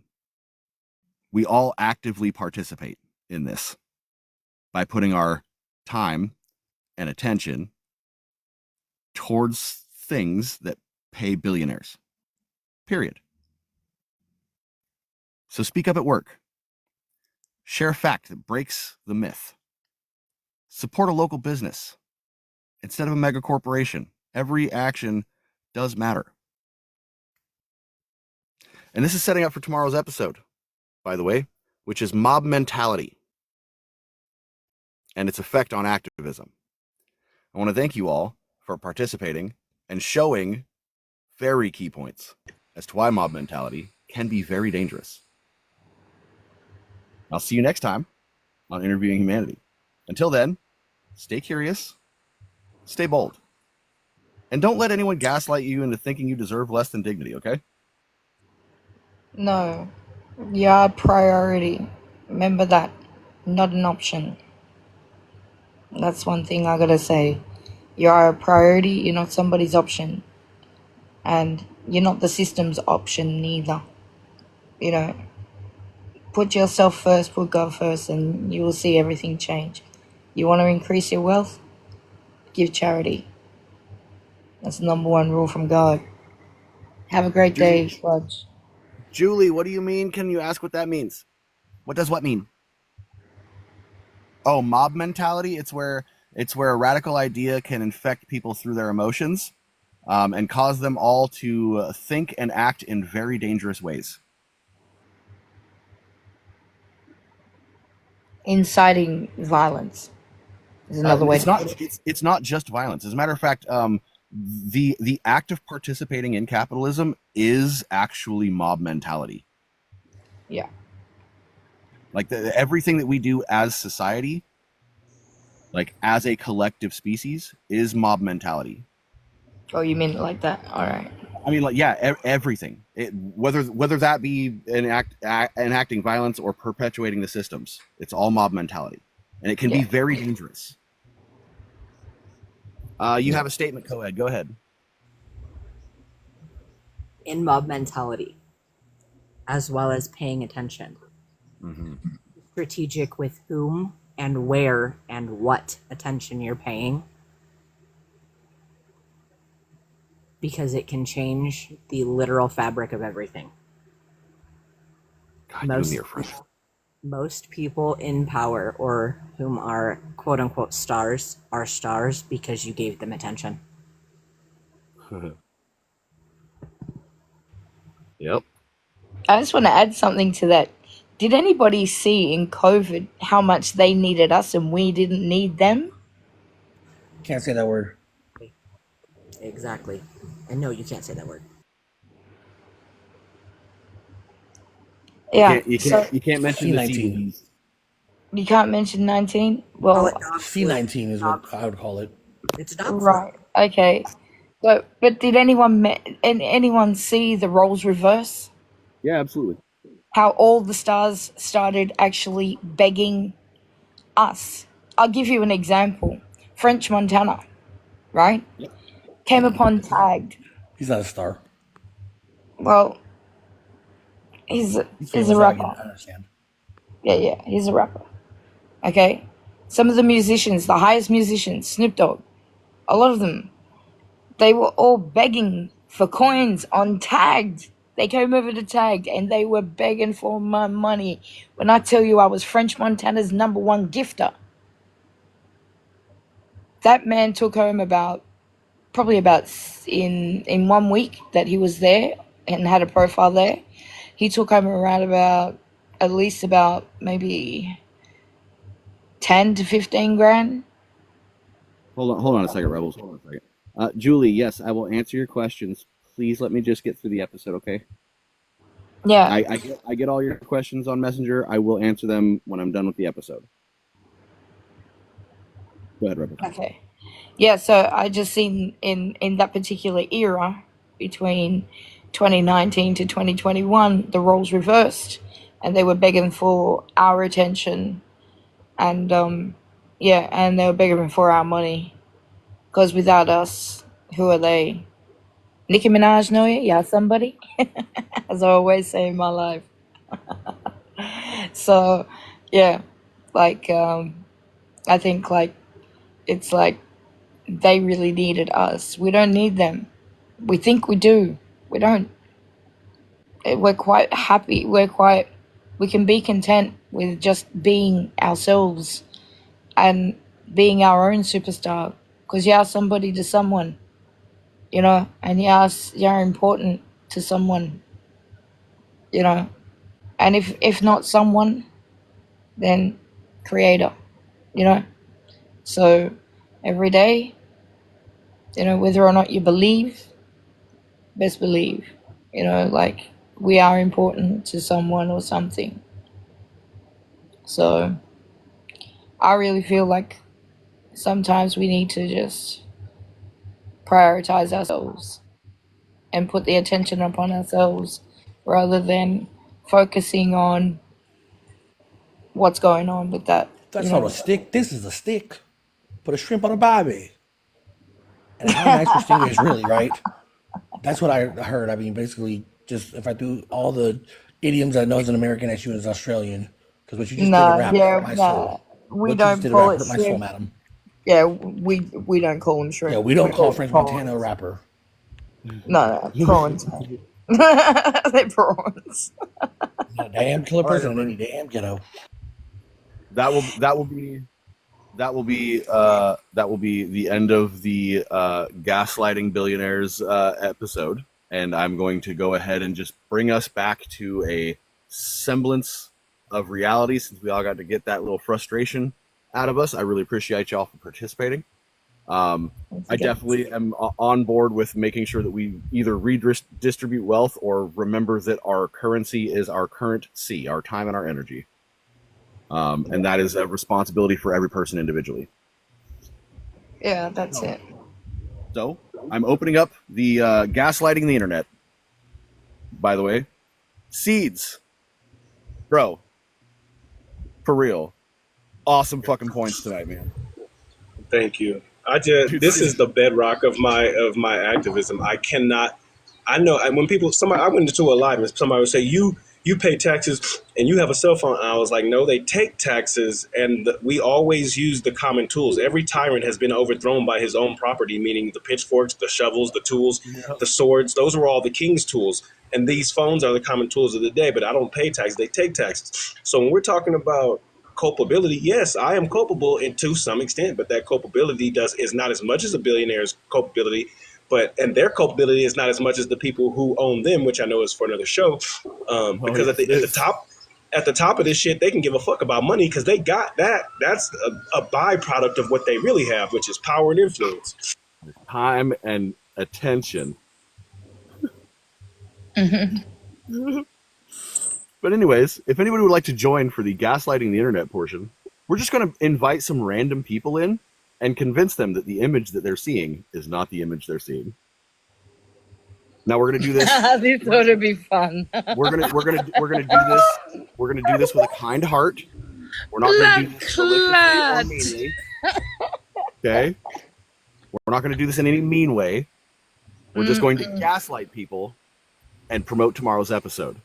And I'm going to tell everybody that tomorrow's episode is about gaslighting, but tomorrow's episode isn't about gaslighting. Okay. Tomorrow's episode is mob mentality. Would That you is like to bring definitely affirmed. some of the most easiest people to gaslight? I can share out the live if you like. I have a whole bunch of them. I They don't. wouldn't have a I want to. clue. I want to specifically gaslight Americans. Okay. Specifically. I was gonna say Jamaicans, but you know what I mean. No, I don't want to do that to another culture that isn't participating in the bullshit going on here in the United States. Okay, cool. All right, let me see what I've got. Let me see. You know what? You know what? I have someone from America that actually is from New York. Hang on. Let me see. He Yeah, go eats for it. up some of this stuff. Oh, I'm I gonna put up the biscuit swear. picture. Hold on. I'm gonna put up the biscuit picture. He's right into the capitalism and the whole Bitcoin and oh god.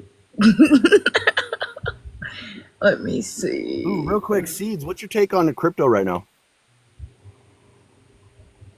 I actually have an idea for NFTs for an activism based cryptocurrency called Seedcoin, You but don't need to invite up my backup. but I don't. But as far as like, there was an African king. He said, I love doing his voice too. He said, cryptocurrency did not work in the United States because they did not want it to. So I think that if we are going to have if currency is going to play a way through this, crypto and other forms of currency are definitely going to be involved, because I'm not one of these people who I don't fuck with capitalism. I don't fuck with monetary gain, but I know that we have, I know that there's going to be transitional things, and a currency is one of them. And we, through technology, they don't want people to realize that through the emerging technologies and crypto, we can have some kind of decentralized currency and through the one I'm talking about is actually generated through quantifiable acts of altruism. So picking up trash, organizing, engaging in providing resource access to those who don't have it. So it's on my website too. So I've got over 600 images on in digital form that I have an interest in donating towards the cause of generating a crypto funding to help us with our causes. Also, guys, just to let you know, he's my ex and he cheated on me, so he deserves this shit. Why would you say that in front of him?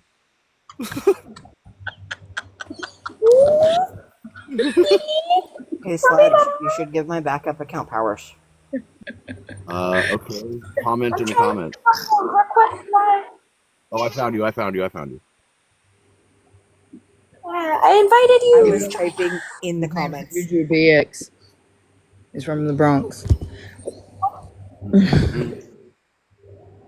Also, everybody who I've made mod has access to the live recordings. Please feel free to make clips and stuff. You have my permission. Okay, great. Will do.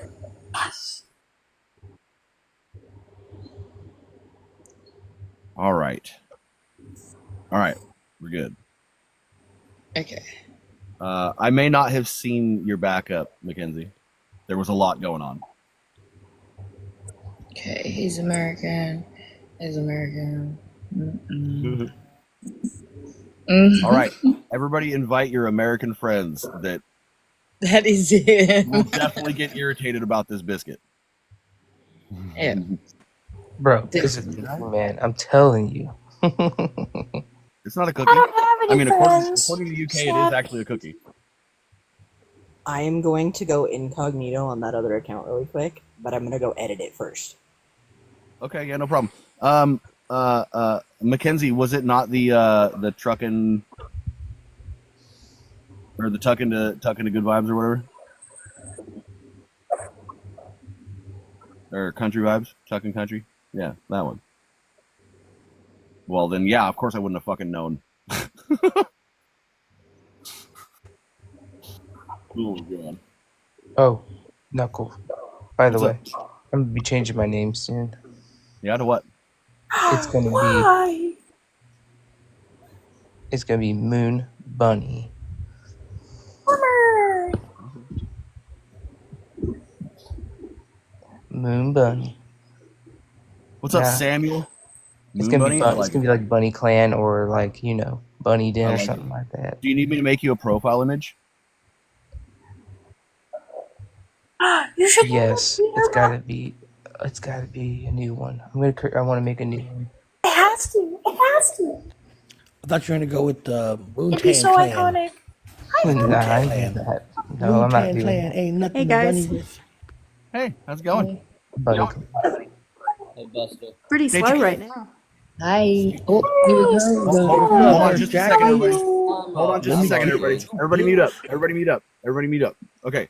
Sam. What? State your case. Huh?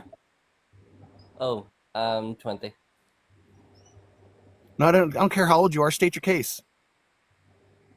I'm just here to hang out with my friend. Oh. Well, I'm here to gaslight the internet. Oh. So what do you have to say about this biscuit? Cookie. No, it's not a cookie. It's a biscuit. It's a cookie. No, it's a biscuit. It's a cookie. I have a question for you. What's your favorite color? Black. Anyways. You say black? You can't kick off my friend. It's okay. He can come back. Oh, private account is you? Fantastic. No, he's. It's a baby rhino. Well, Mackenzie He's wanted back. to come up. Hold on. He's back, people. Hold He's on, back. hold on. Mackenzie wanted to come up. I wanted to bring Mackenzie up for a second. Alright. Hey, Mackenzie. Girl, you better start talking or I'm going to kick you out. What? Hi, how's it going? How you feeling? How's your head? I feel like shit. Oh, do you? Yes. Have you tried sleeping recently? No, I'm fucking fighting it. Oh, stop fighting it. I got a question. What's your favorite color? Yeah, that's why you feel like shit, because you're fighting it.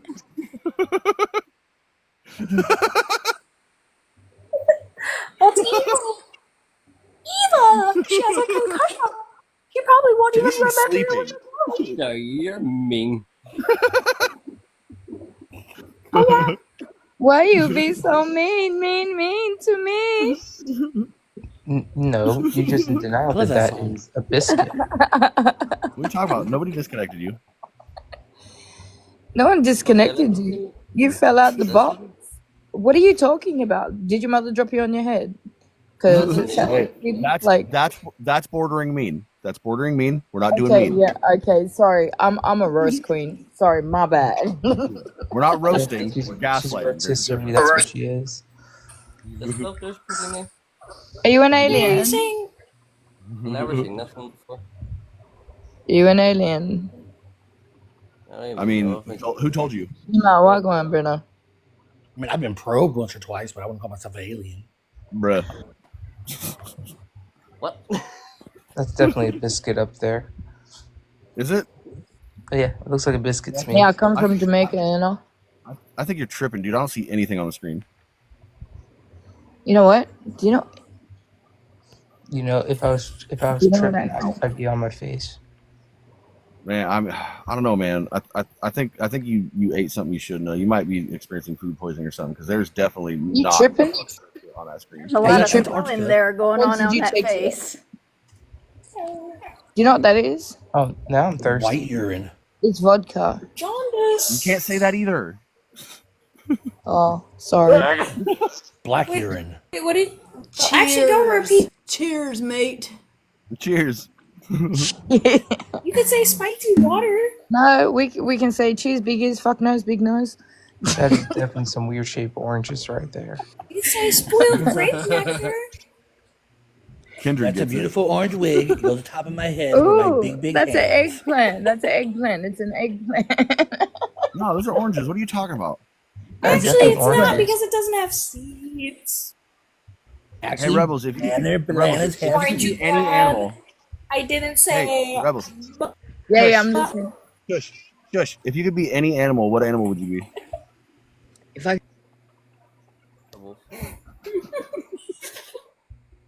What? This orange head makes it so much funny. This why is my mouth so big and my eyes are so small? Like what? My question is, does the carpet match the drapes? Bro, why did you take it down, bro? you can't say Don't shit you like see that, my bro. beautiful natural green locks? He's like, I didn't press the button. I wonder where you get your Knows when we madness get from. invited. Yeah, you're damn right, Kindred. Keep them on their toes. Hey, Summers, did you pull anything out of anybody's butt today? That would be a negative right now. No I like probing. I like how you ended that with But- right now. medical professional. I But was like, but the night is still young for me right now. I've only been at work for 3 hours now, so I still have 8-9 more hours. So no man. bananas Like being pulled out the exhaust You pipe? No. That answer saved you from getting kicked out. Well, I was expecting you to actually just drop me anyways, because I'm starting to get used to that. I'm starting to catch on to your I hope your you're at least rolling shenanigans. 6-sided I mean, dice like, when you're doing this. the fact that you're Or like, 8. the night's still young. Like, well, fuck, yeah, you know what's up. I'm not gonna lie. Yeah. Duck, duck, duck, duck. What was that? Duck, duck, duck, duck. What? Duck, duck, duck, goose.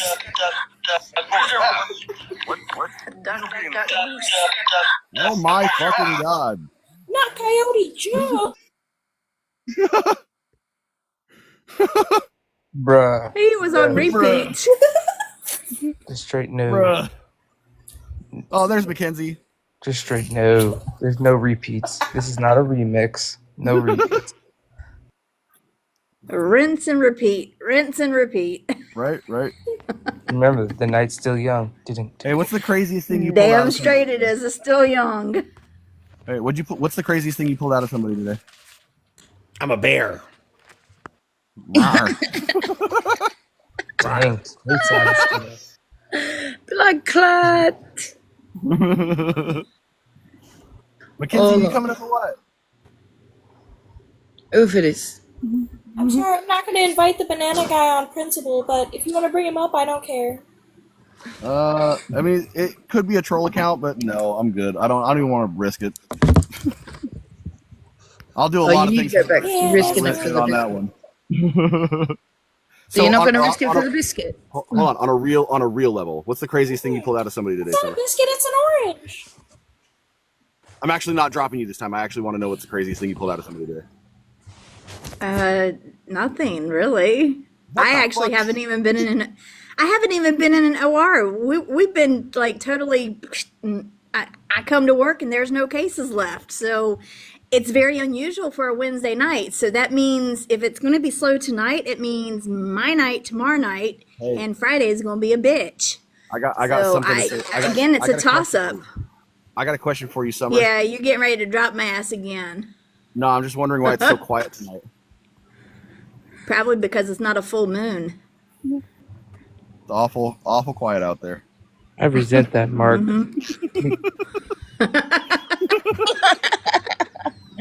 When she said that, I looked straight at Moon and went, you got to say something. Oh man. What? Just because my name is Moon, don't mean you gotta use it as similes. Oh What the my hell's going on goodness. out there? You guys good? What's going on?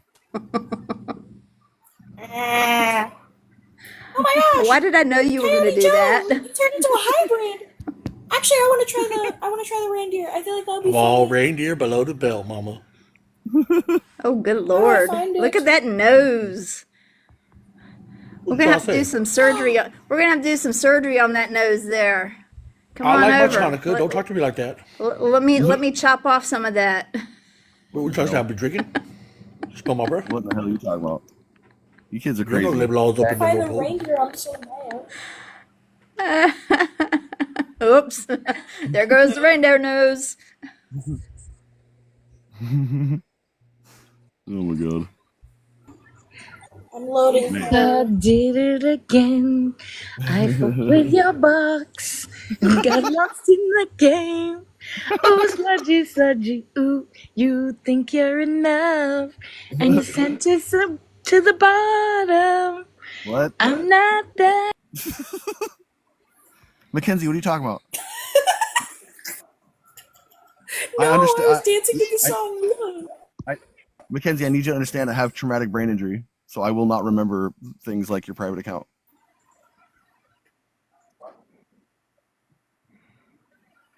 It was Joe. Actually, Angelica, you could be actually kind of gaslighting him because honestly, I know what you're talking about, but yeah, that could actually be pretty fucking good, really, as a gaslighting thing. I mean, because of the name of your account. I did see the private account thing earlier. That's like my eyebrows. I just now thought of that. Drop me again and you're going to get Sharkeisha. What's a Sharkeisha? Listen, Kiki, do you love me? Dear runner.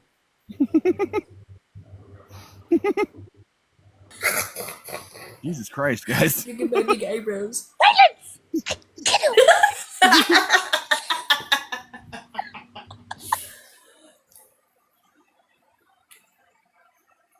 The fuck?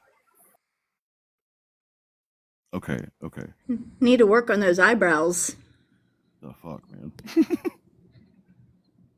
Hey, Moon, I got a question for you. For me? No, for me. Do it, please. I'm not gonna. Yeah, You I know you're understand? getting ready to drop my ass. That summer, I thought you loved me. I didn't do anything, Moon. sweetie. You I'm gotta do not a something about that mod. internet connection, Moon. What's up? Oh, Moon's got to do something about his internet connection. Oh, okay. Hello. My name is Flem Med.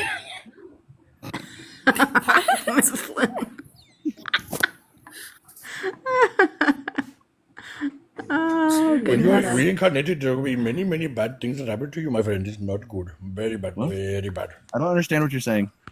You're Jalapenos. crazy. You're crazy, man.